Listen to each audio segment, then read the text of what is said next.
আসলে আমরা যখন সন্ধ্যা প্রদীপ জ্বালি, বিকেলের দিকে সলতে পাকানোর কাজটা আমাদেরকে করে তুলতে হয়। আজকে আমরা যারা কেবলমাত্র বাংলা সাহিত্যকে ভালোবেসে সমবেত হয়েছে এবং একটি সাহিত্যের প্ল্যাটফর্ম আলোক সন্ধানীকে কেন্দ্র করে, বৃত্ত করে, ফোকাস করে এখানে উপস্থিত হয়েছি, এটি একটি ঐতিহাসিক ঘটনা, ফেনোমেনন।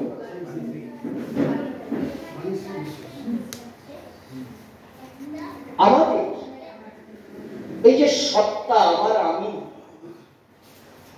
এই আমার আমিকে যে আমি সম্পর্কে রবীন্দ্রনাথ বলছেন আমার চেতনার রঙে পান্না হলো সবুজ, সেই আমিকে ধরার চেষ্টা করি আমরা সবাই। আজকে আমি খুব আনন্দিত, আপ্লুত, অভিভূত, রোমাঞ্চিত। আমাদের অনেক সময় মনে হয় ইংরেজিতে ইন্টারভিউ বলে একটি বিখ্যাত দুই বিজ্ঞানী সাক্ষাৎকার আছে। সেই সাক্ষাৎকারে একজন বিজ্ঞানী অন্যজন বিজ্ঞানীকে বলছেন, বিজ্ঞান তার সেবকদের যা দেয় তা খুব সামান্য, অতি সামান্য। আজকে আমরা যারা সাহিত্য চর্চা করছি, বিশেষ করে বাংলা সাহিত্য, আজকের যুগে লোক বই কিনতে ভুলে গেছে, বই পড়ার সময় পায় না। তারপরেও এতক্ষণ ধরে ছোট্ট কিন্তু মননশীল, মনের মাধুরী মিশিয়ে যেখানে আমরা সমবেত হয়েছি, সেটি কিন্তু ফেলে দেওয়ার মতো পারে না। সাহিত্য সাধনার বিষয় আমার চোখে, আমার যে বই আজ প্রকাশিত হয়েছে গুরু সঙ্গে সাধনা ও অশরীরী কথা, এরও অনেকটা ঘটনা আছে। সেই ছোটবেলা থেকে সাধনার ফল্গু নদীর যেমন অন্তঃসলীলা হয়ে প্রবাহিত হয়, উপর থেকে বোঝা যায় না,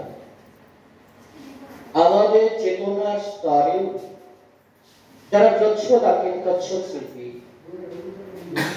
যারা টাইপ করেন, এটাতে একটা কথা আছে, সূত্র মণিব, সব মালাগুলো যেমন ফুলগুলো এক সুতায় গাঁথা হয়, সেই রকম আমাদের শৈশব থেকে কৈশোর, তারপর আমরা যখন আস্তে আস্তে সাহিত্য সাধনায় মেতে উঠি, তাতে কোন সময় কোন ঘটনা ফেলে দেওয়ার মতো নয়।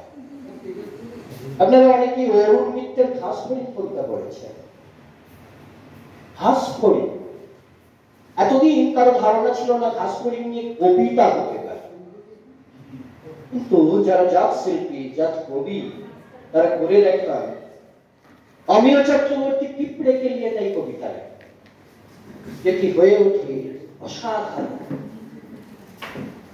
আমরা যারা এখানে সমবেত হয়েছি, আমার একটাই আগ্রহ, আমি তো আমার নিজের লেখা পড়বই, আমরা যারা পরিবারের সবাই খুব সূক্ষ্মভাবে প্রত্যেকের লেখা পড়তে পারি, দরদ দিয়ে পড়তে পারি, না হলে কিন্তু আলোক সন্ধানী, আমাদের শাস্ত্রে যে কথাটা বলেছে, অসতো মা সদ্গময়, তমসো মা জ্যোতির্গময়, মৃত্যুর মা অমৃতময়, তাহলে কিন্তু তমস অর্থাৎ অন্ধকার থেকে আমরা সবাই আলোক যাত্রী হয়ে উঠল, আলোক সন্ধানী পাখায় পা করে।